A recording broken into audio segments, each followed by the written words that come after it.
Hello mga idol, welcome back sa ating YouTube channel. Kung bago ka pa nanonood sa ating YouTube channel, don't forget to like, subscribe para updated ka sa sunod ko pang mga video. Huwag kalimutan na mag comment sa ating coverage for tonight. So, gabi na tayo nagkuha ng coverage dito sa SM Butuan City para maganda tingnan. So, yan yung maraming mga ilaw na makikita natin dito sa SM Butuan City, yung coverage natin ngayon. So dito tayo sa kabila lang ng SM na kumukuha ng litrato.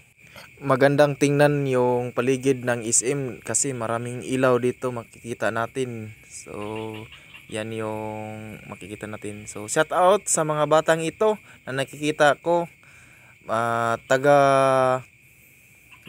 Tinukuran, Las Nieves, Agusan del Norte. Itong mga bata na ito, gusto nilang magpa-shoutout. Shoutout kayong mga apat na kabataan na nakikita ko dito sa pagka-cover natin dito sa SM Butuan City. So, gusto nilang magpa-shoutout. Shoutout sa inyong lahat na pumupunta sila sa akin. Yung nagka-cover tayo dito sa SM. So, kung nanonood kayo sa aking video ngayon, so paki-comment naman kung nanonood ba kayo. So sila yung isa sa mga supporters natin sa ating YouTube channel na nakikita natin. So sila lang yung pumupunta. Akala ko ibang tao ang kanilang pinapansin. Ako pala yung pinapansin nila kasi vlogger daw, sabi nila vlogger.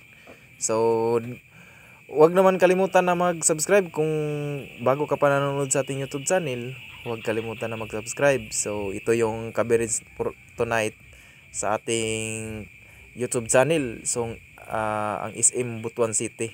So maganda yung SM ng Butuan City kung taga ibang lugar kayo. So ito yung aming SM dito sa Butuan City.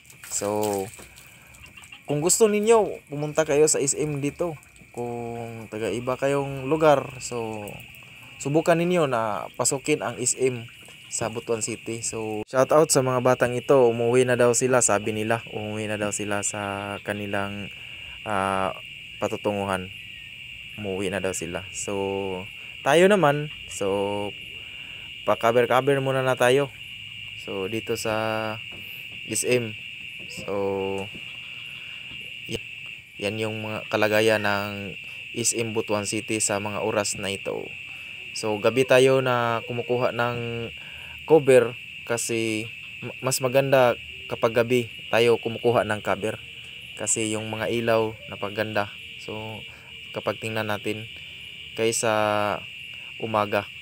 So yan o, tingnan ninyo, maganda yung ilaw ng SM.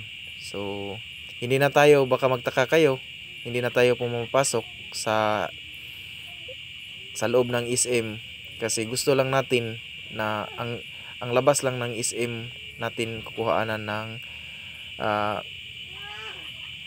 coverage po ngayon. So sa sunod na mga araw, so baka papasokin natin sa loob ng SM.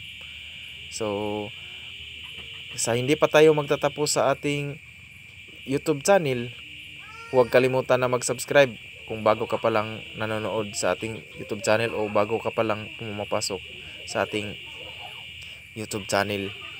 So ito yung kalagayan ng SM. So maraming mga taxi na nag-aabang ng pasahero. Kung taga ibang lugar kayo, so pwede na kayo dito sa SM bumaba kasi maraming masasakyan dito, maraming taxi. Kahit saan kayo ihahatid yan. Yung mga laman ko, yung mga taxi maghahatid yan around ng Caraga, entire Caraga yung coverage ata ng mga taxi. Ihahatid kayo kung saan kayo patungo. So yan yung kaganapan ng SM ngayon. So maraming mga sasakyan na dumadaan. Maraming salamat sa panonood.